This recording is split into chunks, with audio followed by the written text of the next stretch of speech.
유대인들은 타나크라고 하는 히브리어 성경을 갖고 있습니다. 이것은 우리 기독교의 구약 성경에 해당이 되는 그런 책이라고 보면 됩니다. 유대인들은 신약 성경을 가지고 있지 않습니다. 그런데 그들은 이 타나크 중에 이사야 53장은 금서로 읽지 못하게 합니다. 왜 그러냐? 그들이 기다리고 있는 메시아는 다윗과 같은 강력한 왕으로 또 위대한 왕의 모습으로 올 것이라고 생각을 하고 있는데, 이사야 53장에 나와 있는 메시아의 모습은 전혀 딴판이거든요. 그래서 유대인들은 이사야 53장을 읽지 못하게 합니다. 우리가 방금 이사야 52장 13절에서 53장 12절까지의 말씀을 읽었는데, 오실 메시아의 모습이 초라합니다. 고난당합니다. 핍박당합니다. 도수장으로 끌려가는 어린 양처럼 죽는 것으로 표현이 되고 있습니다. 그러니 유대인들하고는 맞지 않으니까 금수로 정할 수밖에 없죠. 여러분 어떻게 생각합니까? 이 땅에 오실 메시아가 어떤 모습으로 오실 것처럼 생각이 됩니까? 우리의 생각도 별반 다르지 않다고 저는 생각합니다. 하나님이 메시아를 보낼 때에 좀 강력한 힘을 가진 사람으로, 또 모든 근세를 가진 그런 모습으로, 더 나아가 정복자의 모습으로 보내지 않겠는가 라는 생각을 우리가 하게 됩니다. 그러나 우리는 신약에서 보았듯이 예수님은 가난한 목수의 아들로 태어납니다. 그것도 태어나서 뉘을 곳이 없어서 말구유에 뉘었다고 되어 있습니다. 그리고 태어나자마자 헤롯에게 죽을까 봐 애굽으로 도망을 가는 그런 신세가 되지 않습니까? 백성들에게 조롱과 멸시를 당합니다. 심지어는 그 당시에 종교 지도자들에게 잡혀가서 심한 고난과 고통을 겪습니다. 그리고는 끝내 십자가에 못 박혀 죽습니다. 우리가 생각했던 그런 메시아와 조금 거리가 있어 보입니다. 이렇게 볼 때에 이사야 53장은 이사야서의 핵심입니다. 또 구약 전체의 핵심이라고도 볼 수 있습니다. 그리고 성경 전체의 핵심이라고도 말할 수 있습니다. 오늘 여러분이 읽은 이 말씀이 얼마나 중요한 말씀인가를 꼭 깨닫기를 바랍니다. 물론 성경 말씀이 어느 것 하나 중요하지 않은 말씀이 있겠습니까마는 특별히 이사야 53장, 이것을 어떻게 우리가 이해하고 깨닫느냐에 따라서 우리의 신앙이 달라지고 우리의 삶이 달라질 수 있다고 봅니다. 오늘 본문을 통해 오실 메시아의 모습을 생각해 보려고 합니다. 또 이 예수님을 바로 이해하고 우리가 어떻게 살아야 할 것인가를 깊이 묵상하는 그런 시간이 되기를 간절히 소원합니다. 첫째로 오실 메시아의 모습을 몇 가지로 생각해 보려고 합니다. 첫째, 오실 메시아는 불신의 대상이 될 거다라는 이야기입니다. 1절을 보게 되면 53장 1절 보면 우리가 전한 것을 누가 믿었느냐? 여호와의 팔이 누구에게 나타났느냐? 메시아의 예언을 들었지만 아무도 믿는 자가 없을 거다, 그런 얘기예요.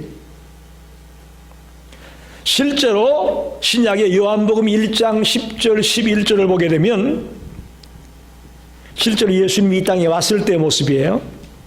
그가 세상에 계셨으며 세상은 그로 말미암아 지은 바 되었으되 세상이 그를 알지 못하였고 자기 땅에 오매 자기 백성이 영접하지 아니하였다. 실제로 그랬습니다. 이사야가 700년 전에 주를 믿는 자가 없을 것이라고 말했는데 실제로 예수님이 이 땅에 왔을 때에도 주를 믿는 자가 많지 않았습니다. 불신의 대상이 될 거다. 사람이 사람을 믿지 못하는 것도 비극이지만 사람이 하나님을 믿지 못하는 것은 더 큰 비극입니다. 메시아가 올 것인데 사람들은 믿지 않을 것이다 라고 오실 메시아의 모습을 말합니다. 두 번째는 메시아는 볼품이 없을 것이다 라고 말합니다. 53장 2절을 보면 그는 주 앞에서 자라나기를 연한 순 같고 마른 땅에서 나온 뿌리 같아서 고운 모양도 없고 풍채도 없은즉 우리가 보기에 흠모할 만한 아름다운 것이 없도다. 볼품이 없을 거다 라고 이사야 선지자는 기록하고 있습니다. 연한 순 같다. 세상에서 얼마든지 핍박받을 수 있는 그런 존재라는 거예요. 연한 순. 또 모진 추위가 지나가게 되면 새싹이 나게 되는데 이 대지를 뚫고 나오는 이 새싹은 모양이 볼품이 없습니다. 그래서 고운 모양도 없고 풍채도 없다고 말하죠. 그렇지만 이 새싹은 밟아도 계속 나옵니다. 온 땅이 저주하고 무시하고 깔아뭉개지만 이 새싹은 나옵니다. 여러분, 예수님이 이 땅에 처음 탄생하실 때 모습을 보십시오. 누가복음 2장 6절 7절에 보면 거기 있을 그때에 해산할 날이 차서 첫 아들을 낳아 강보에 싸서 구유에 뉘었으니 이는 여간에 있을 곳이 없음이로라 그랬어요. 여러분, 예수님이 태어났을 때에 묵을 곳이 없었어요. 호텔도 없고 모텔도 없었어요. 그러나 하나님은 그 생명을 죽게 버려두지 아니하고 말구유에 뉘입니다. 우리 세상 사람이 말하는 말로 모양은 빠집니다. 볼품은 없어 보입니다. 그러나 하나님의 구원을 이루기에 조금도 부족함이 없음을 보게 됩니다. 아무리 믿지 않고 저주하고 볼품이 없고 가로막고 그럴지라도 이 하나님의 구원을 막을 수는 없습니다. 예수님이 볼품 없는 모습으로 올 것이라고 이사야는 기록하고 있습니다. 세 번째는 3절에 보니까 그는 멸시를 받아 사람들에게 버림받았으며 간고를 많이 겪었으며 질고를 아는 자라. 마치 사람들이 그에게서 얼굴을 가리는 것 같이 멸시를 당하였고 우리도 그를 귀히 여기지 아니하였도다. 메시아는 이 땅에 와서 멸시받고 무시당할 거다 그런 말이에요. 우리가 가장 견디기 힘든 게 뭐예요? 남에게 무시당하는 거 아닙니까? 그런데 예수님은 이 땅에 와서 무시당하고 버림받을 것이라고 말합니다. 이유 없이 억울하게 고통을 겪을 것이라고 말합니다. 심지어는 사람들이 그를 보면 다 피해간다 그렇게 말합니다. 그를 천대하고 그를 싫어한다는 얘기죠. 예수님 당시에 문둥병자들이 오게 되면 사람들은 다 피해갔습니다. 예수님을 그렇게 대했다는 거예요. 여러분, 혹시 우리도 예수 믿다가 믿음 때문에, 예수님 때문에 핍박을 당하고 무시를 당하고 아픔을 당할 수가 있습니다. 그러면 나도 예수님처럼 조금 그래도 좀 그 근처에는 가고 있구나 생각하십시오. 할렐루야.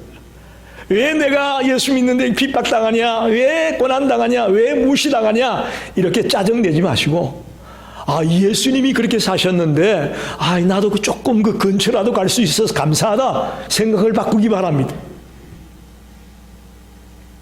예수 믿으면서 억울한 것, 분한 것, 맺힌 것 가지고 있었다면 오늘 말씀을 듣는 중에 다 푸십시오. 다 푸십시오. 예수님도 멸시와 조롱과 무시를 받았습니다. 하나님의 아들인 그 예수님이, 그 메시아가 무시당하고 멸시당하고 전대당했다면 우리가 당하는 것 이건 아무것도 아니에요.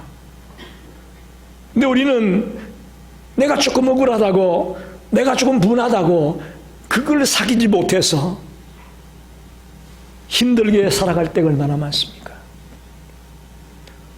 오늘 이 말씀이 저와 여러분을 위로해 주는 말씀이 되길 바랍니다. 아, 예수님이 이렇게 멸시와 조롱과 무시를 당했구나. 그런데 내가 이거 조금 아프다고, 조금 힘들다고 이거 견디지 못하면 이거 참 부끄럽구나.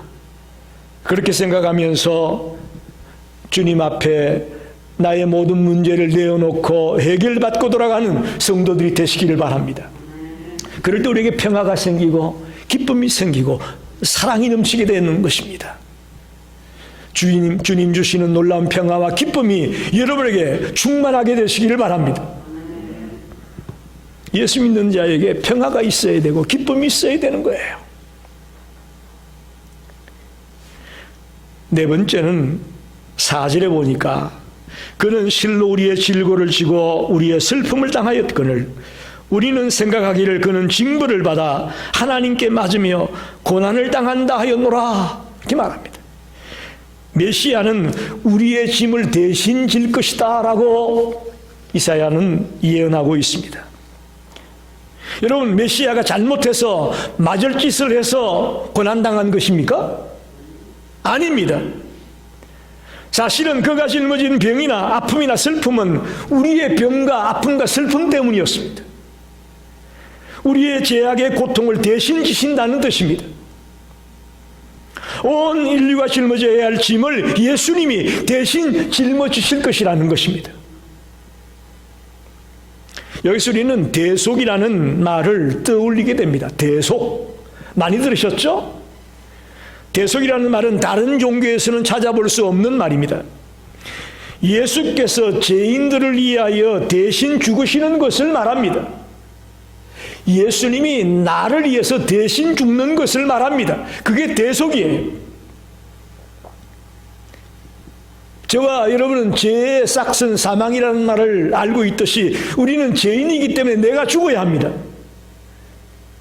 그런데 놀랍게도 예수님이 나 대신 십자가에서 죽으셨다라는 이야기입니다. 이게 대속입니다. 여러분, 죄 문제는 우리가 꼭 짚고 넘어가야 됩니다. 죄는 해결하지 않으면 계속 쌓입니다. 계속 쌓이게 되어 있습니다. 이 문제를 통해자복하며 회개하며 주님 앞에 내어놓고 풀지 않으면 계속 죄는 쌓입니다. 그리고는 정말 쌓여서 감당할 수 없게 되면 그 죄가 우리들에게 와장창 무너지게 되어 있는 거예요. 그걸 우리는 형벌이라고 말할 수 있고 채찍이라고도 말할 수 있고 하나님의 진노라고도 말할 수 있겠죠. 통해자복할 때에 예수께서 십자가에서 피 흘리신 값을 치러 주심으로 예수님이 그 십자가가 하나의 대속의 값이 되어지면서 우리는 죄에서 자유함을 얻게 되는 것입니다. 죄에서 풀려나게 되는 것입니다. 주님이 짐을 대신 진다는 것은 나의 죄의 짐을 져주는 것입니다. 오실 메시아는 우리의 죄의 짐을 지기 위해서 오십니다. 할렐루야. 그러니 우리는 성령의 도우심을 따라 나의 죄를 시간 날 때마다 기회가 있을 때마다 철저하게 통해자복하는 저와 여러분이 되기를 원합니다. 요즘 성도들을 바라보면서 제일 안타까운 것은 진실한 통해의 기도가 없다라는 거예요. 정말 진지하고 진실한 모습으로 하나님 앞에 나의 어리석음과 미련한 죄의 모습을 통해자복하는 일이 지금 많이 뜸해졌다는 것입니다. 여러분, 이게 회복되어야 됩니다. 교회가 살아나고 이 기독교가 살아나기 위해서는 회개운동이 일어나야 됩니다. 회개운동이 일어나야 돼요. 오늘 한국의 기독교가 저렇게 놀랍게 변화될 수 있었던 것은 회개 운동 때문이었습니다. 1907년도에 일어났던 그 회개 운동으로 말미암아 한국의 기독교가 저렇게 부흥할 수 있었고 오늘까지 올 수 있었던 것입니다. 미국의 교회들도 마찬가지입니다. 회개 운동이 일어나야 될 것입니다. 마지막 다섯 번째는 5절에 보니까 그가 찔림은 우리의 허물 때문이요 그가 상함은 우리의 죄악 때문이라. 그가 징계를 받음으로 우리는 평화를 누리고 그가 채찍에 맞음으로 우리는 나음을 받았도다. 6절 하반에는 여호와께서는 우리 모두의 죄악을 그에게 담당시키셨도다. 메시아는 우리 때문에 고난당할 것이다 라고 예언하고 있습니다. 메시아는 이 땅에 어떻게 보면 고난당하러 오신 것입니다. 십자가를 지러 오신 것입니다. 예수님 자신의 고통과 병과 고난 때문이 아니고 우리의 허물과 죄악과 질병과 갖가지 문제들 때문에 십자가를 지려고 고난을 당하시려고 오신 것입니다. The Passion of the Christ라는 영화 보셨죠? 저도 그 영화를 보면서 참 치가 떨리는 그런 감정을 느꼈습니다. 많은 분들이 그 영화 보러 갔다가 다 못 보고 중간에 나왔다는 얘기도 제가 들었습니다. 예수님의 고난당하는 장면을 사실적으로 그대로 모셔야했습니다. 채찍으로 예수님을 때리는데 살점이 탁탁 떨어지는 게 그대로 영화에 다 보여지는 거예요. 그래서 너무너무 비참하고 고통스러워서 중간에 나왔다는 사람을 제가 많이 들었습니다. 그가 이렇게까지 조롱당하고 고통받은 까닭이 누구 때문일까요? 예수님 자신 때문일까요? 나 때문입니다. 우리 때문입니다. 여러분, 우리가 처음에 교회에 나오게 되면 제일 먼저 보게 되는 게 뭐예요? 강단 뒤에 있는 십자가를 보게 되잖아요. 여러분, 십자가를 보면 우리가 누구를 보게 됩니까? 예수님을 보게 되죠. 그러니까 우리가 처음 교회에 나올 때는 십자가를 보면서 예수님을 봅니다. 그러나 이제 점점 우리의 신앙이 깊어지면서 십자가를 보게 되면 누굴 봐야 될까요? 나의 죄가 걸려 있는 것을 봐야 되는 거예요. 나의 죄가 저 십자가에 걸려 있는 것을 봐야 된다고요. 십자가를 바로 보는 사람들은 눈물을 흘릴 수밖에 없습니다. 주님 전에 나와 십자가를 바라보면서도 아무런 감정의 변화가 없고 아무런 느낌이 없다면 아직 우리가 멀은 거예요. 십자가를 바라볼 때 나도 모르게 눈물이 주르륵 흐르는 그런 경험들이 우리에게 있어져야 된다는 것입니다. 메시아는 고난을 당하려고 오실 것이라고 표현되고 있습니다. 이제 두 번째로, 그럼 이런 고난 당할 때 예수님의 태도가 어떠할까? 예수님의 태도가 어떠할까? 첫째는 끝까지 침묵했다고 말합니다. 7절에 보면 그가 곤욕을 당하여 괴로울 때에도 그의 입을 열지 아니하였으며 마치 도수장으로 끌려가는 어린 양과 들 깎는 자 앞에서 잠잠한 양같이 그의 입을 열지 아니하였도다. 예수님은 자기의 무죄를 변명하거나 주장하지 않았습니다. 침묵했습니다. 우리의 짐을 대신 지고 갈 때에, 고난당할 때에, 무시당할 때에 예수님은 변명하거나 자기의 주장을 내세우지 않았다는 것입니다. 그럼 오늘 성도들은 어떻습니까? 오늘 우리 소위 크리스찬이라는 우리는 어떻습니까? 침묵하지 않아요. 할 말 또박또박 합니다. 조금도 손해보려고 하지 않습니다. 조금 더 억울한 일 당하려고 하지 않습니다. 이게 저를 비롯한 우리 모든 현재 그리스도인들의 모습이에요. 설령 억울한 일을 당한다 할지라도 그것이 하나님의 뜻이라면 침묵해야 된다는 것입니다. 오실 메시아는 침묵하는 태도로 이 길을 걸어갔다는 것을 기억하십시오. 두 번째는 순한 양같이 저항하지 않고 순종하는 태도로 이 길을 갔습니다. 예수의 죽음은 죄로 인하여 마땅히 형벌을 받을 하나님의 백성들을 위한 죽음이었습니다.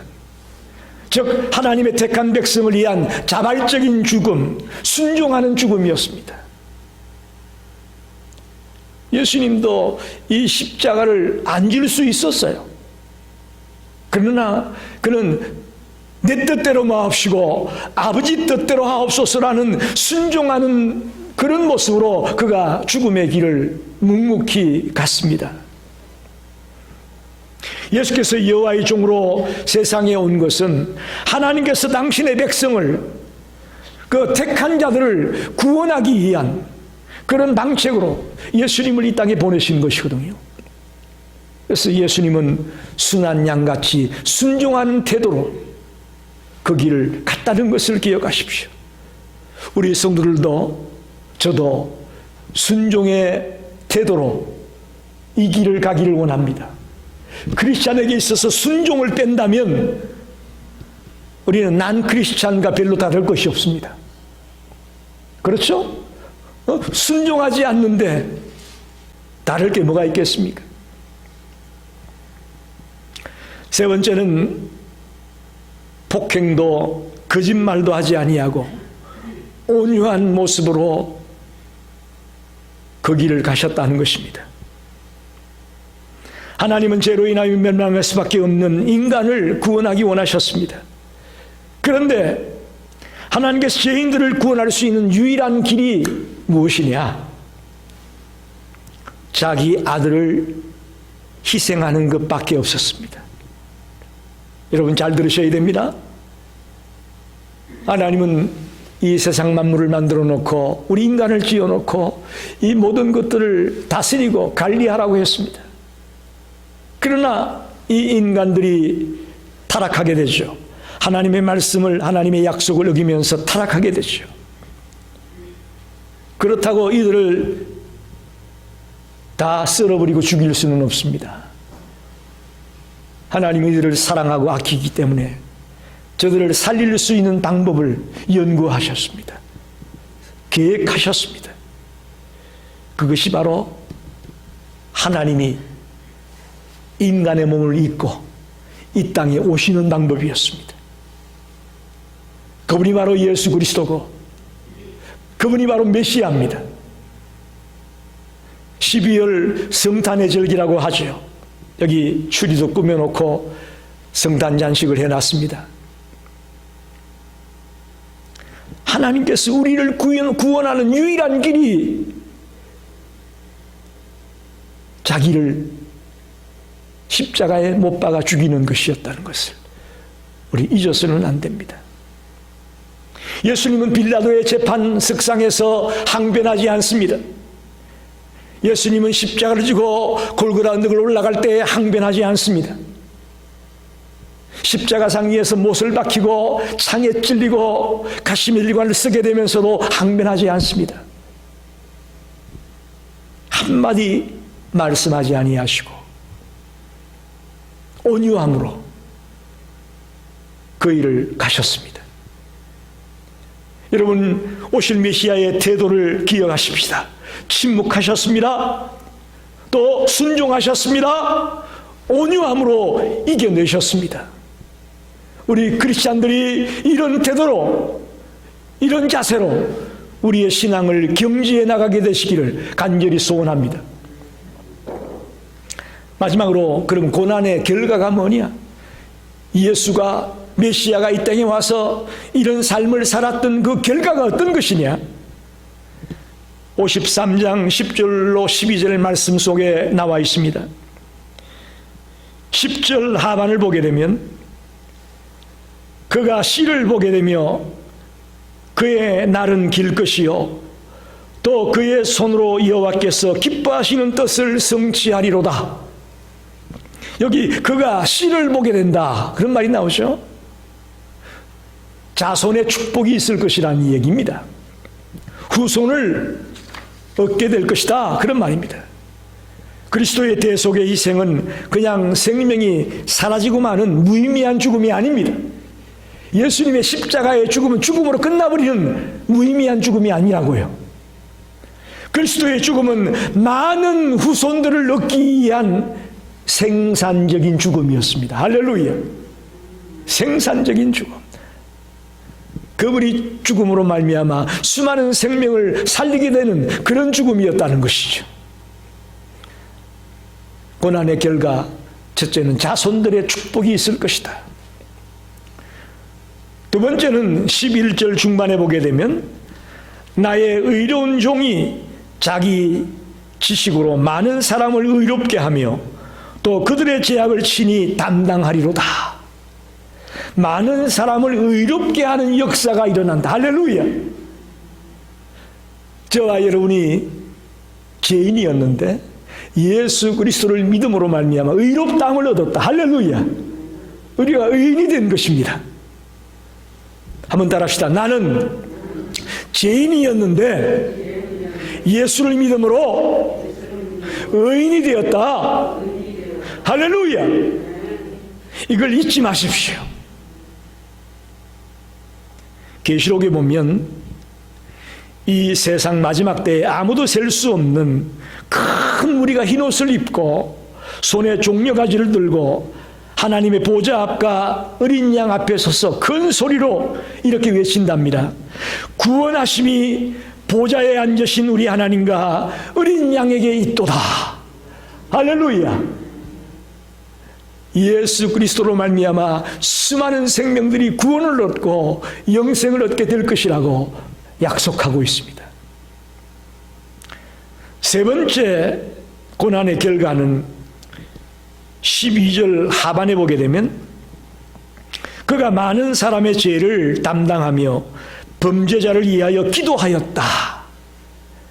죄 지은 자에게 중보자가 되어주시겠다, 그런 말입니다. 우리가 연약하여 늘 범죄하지만 그래도 구원의 확신을 가지고 하나님께 담대히 나아갈 수 있는 것은 바로 그리스도의 끊임없는 중보 기도가 있기 때문입니다. 우리는 끊이지 않는 중보에 감사하며 비록 연약하여 죄를 범할지라도 낙심하지 말고 나를 위해 지금도 중보 기도하고 있는 그 주님을 바라보며 다시금 담대하게 주님 앞에 나아가는 성도들이 되시기를 간절히 축원합니다. 말씀을 정리합니다. 이사야 53장은 구약의 핵심이요 성경 전체의 핵심이라고 제가 말씀을 드렸습니다. 우리가 생각하는 메시아의 모습, 강력한 자로, 근세자로, 정복자로 대단한 위대한 모습으로 오기를 기대하지만 하나님의 방법은 달랐습니다. 하나님의 뜻은 달랐습니다. 이게 하나님의 원리입니다. 여러분, 성경에는 역설적인 원리가 너무나 많이 나와 있죠? 우리가 생각하고 알고 있는 그런 원리와는 전혀 반대의 역설적인 원리의 이야기들이 성경에 너무나 많이 나와 있습니다. 예를 들면 마태복음 10장 39절에 보면 자기 목숨을 얻는 자는 잃을 것이요 나를 위하여 자기 목숨을 잃는 자는 얻으리라. 할렐루야. 죽으면 살 것이라는 거예요. 역설의 원리입니다. 마가복음 10장 44절 45절에 너희 중에 누구든지 으뜸이 되고자 하는 자는 모든 사람이 종이 되어야 하리라. 인자가 온 것은 섬김을 받으려 함이 아니라 도리어 섬기려 하고 자기 목숨을 많은 사람의 대속물로 주려 함이라. 인자가 온 것은 섬김을 받으러 온 게 아니고 섬기기 위해서 왔다. 우리는 섬김 받아야 좋아하잖아요. 그러나 성경의 원리는 섬기는 게 좋다는 거예요. 요한복음 12장 24절로 25절 내가 진실로 진실로 너희에게 이르노니 한 알의 밀이 땅에 떨어지 죽지 아니하면 한 알 그대로 있고 죽으면 많은 열매를 맺느니라. 자신의 생명을 사랑하는 자는 잃어버릴 것이요 이 세상에서 자기의 생명을 미워하는 자는 영생하도록 보존될 것이다. 역설의 원리입니다. 대단한 강력한 힘을 가진 근세자로 정복자로 메시아가 올 것이라고 생각하는 것은 우리 인간의 원리고요. 하나님의 원리는요 반대예요. 고난당할 자로, 볼품이 없는 자의 모습으로, 불신의 대상으로, 고난을 당할 자로, 무시당하고 멸시당할 자로 오겠다는 것입니다. 그 메시아가 와서 우리의 병과 고난과 슬픔을 대신 짊어지셨습니다. 할렐루야. 그래서 우리가 살림을 얻고 구원을 얻은 것입니다. 그래서 우리는 우리 교회 표가 작은 예수가 되자라는 표를 가지고 있는데 이런 메시아의 삶을, 메시아의 태도를 본받기를 원합니다. 그게 예수 믿는 자의 모습이에요. 아, 예수님이 이렇게 사셨구나. 그럼 우리도 그 예수님처럼 따라가야 되겠다라는 결단을 하는 것입니다. 침묵했습니다. 한마디 말하지 않았습니다. 순종했습니다. 더 나아가 온유함으로 묵묵히 십자가를 졌습니다. 이런 예수의 모습을 본받고 이번 2021년 성탄을 앞두고 나도 정말 예수님처럼 저렇게 살아야 되겠구나 라고 마음속에 다짐하고 결단하는 모든 성도들이 되시기를 간절히 축원합니다.